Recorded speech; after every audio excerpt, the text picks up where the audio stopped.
Hello, how you guys doing? Just a quick little, again, it's been a while. I'm just cognizant of my hair. It's raining, so this is what happens with product on to smooth it. It just kind of gets a little, it has a life of its own, right? Anyway, all of that aside, I am here because, well, I've just been thinking a lot about it. Over a year ago, I decided I really wanted to get more involved in storytelling, really trying to develop myself as a storyteller. And although I am the voice for Mother Nature and a lot of my writing, technical writing, that's how I see it. It's I'm a scribe for Mother Nature. I'm also a scribe for Circe, as she is experiencing this world. So that's a creative endeavor that I'm having a lot of fun with. It's becoming like this other persona of myself, which has been really kind of a interesting evolution. However, one of the things that occurred to me today, because I was just realizing that when we talk about law of attraction and we talk about designing our life and creating our life, and but what it all comes down to is that our life is our story, right? When you develop a story, one of the things that you want to do is you know where you want to go with it, right? There's an outcome that you're looking to produce.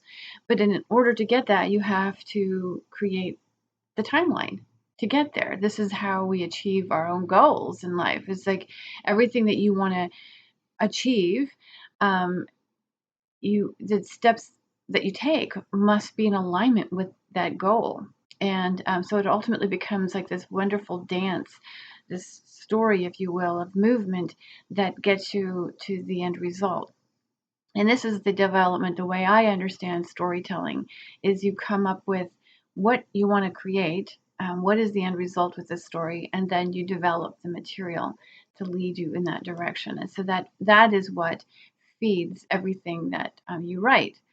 Well, one of the things that also occurred to me is that's health. That's how we achieve good health. And this is something that we can begin teaching our children. In fact, I've got a children's series that I'm working on, um, creative yet thought provoking, um, worthy of teaching. It's a teaching tool, if you will. But in the meantime, I want to just put this out there that our and I'm not talking about like being terrified that, well, our family history is this and therefore I don't want to have that. Um, Although that's an important component to have in the space of what the, the decisions you make, right? The choices that you make. But I'm not suggesting it from a point of fear, from being afraid and terrified that this is going to be the outcome. I'll give you an example. Alzheimer's runs in my family, and I mean runs in my family. My grandmother was one of 13 people, 13 kids. I think my great grandparents as well. But nonetheless, the entire family passed away as a result of having the complications due to Alzheimer's.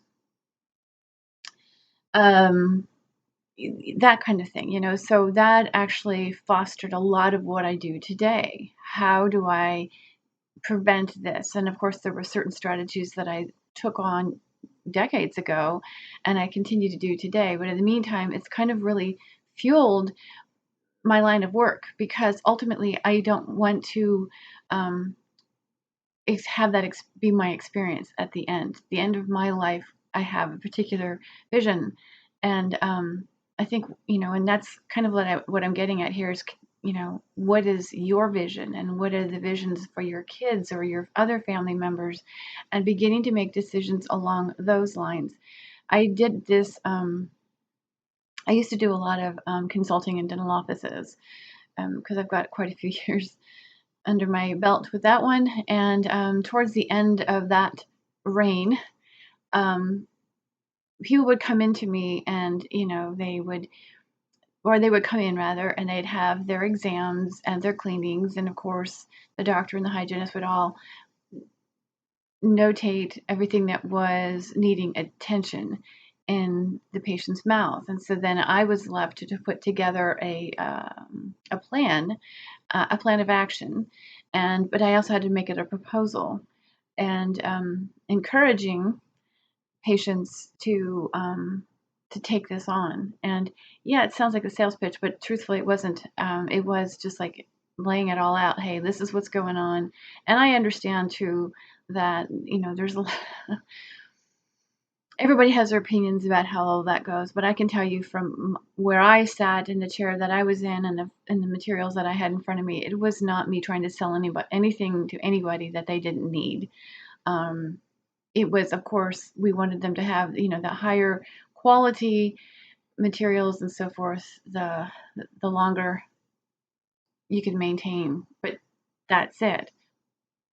I've had patients come in looking to have implants, heavy smokers. They were going through the motions of getting their mouth taken care of clean, but they were wanting to jump ahead and go get the implants. And I was like, well, you might want to go back and talk to the hygienist, because I was friends with the hygienist. And I said, you might want to go follow her protocol first. And by the way, give up your smoking, because, well, these things are going to interfere with the longevity of the implant. Because an implant, although the bone will adhere to it, are susceptible to falling out just like teeth. I've seen it happen. You have to take care of them as you would your own teeth. So therefore, smoking, which is an inflammatory action, will prohibit the longevity of an implant. I've been known to tell people, well, like, how do you see the end of your life? Do you see when you're dying or you've passed away and you're being buried, do you have your natural teeth in your mouth, or are you living with dentures? I mean, this is something that we have to put into perspective. I had more doctors get pissed at me because I would put it out that way. But the bottom line is, what do you ultimately see yourself with? Because if you want natural teeth, then you're going to make choices that maintain your teeth, right? That maintain the health of your mouth. And this is the point that I'm getting at with our overall health. If we get to the end of our life, or we see ourselves, 20, 30, 40 years from now, and we're living on a handful of medications, then that's fine. I don't have a judgment about that. It's really okay. Are you making decisions today that are in alignment with that?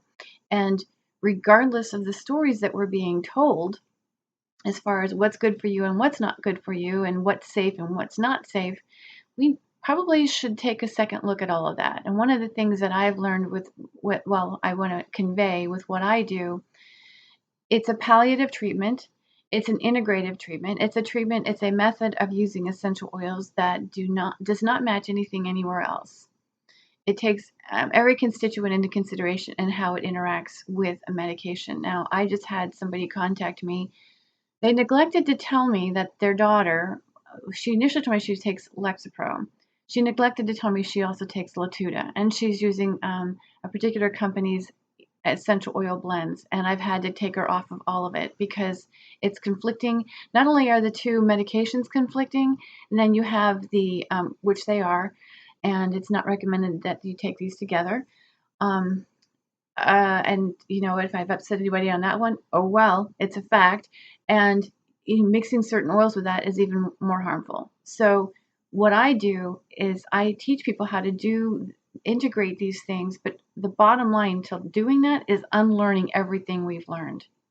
Everything that we've been told, it's time to unlearn it and take on a new way. And that's part of the decision that needs to be made with regards to how you see your future health. Because whatever our decisions are today is based on that, and that's our story. So all of our decisions are part of our story for creating that end result. So can we begin to just kind of take a good look at that and begin to guide our children in that direction? Because ultimately, that is going to be the path they walk, and we are the ones that are showing them how to do it. Anyway, hope you guys are well and safe and enjoying yourself wherever you are today. I'll see you later.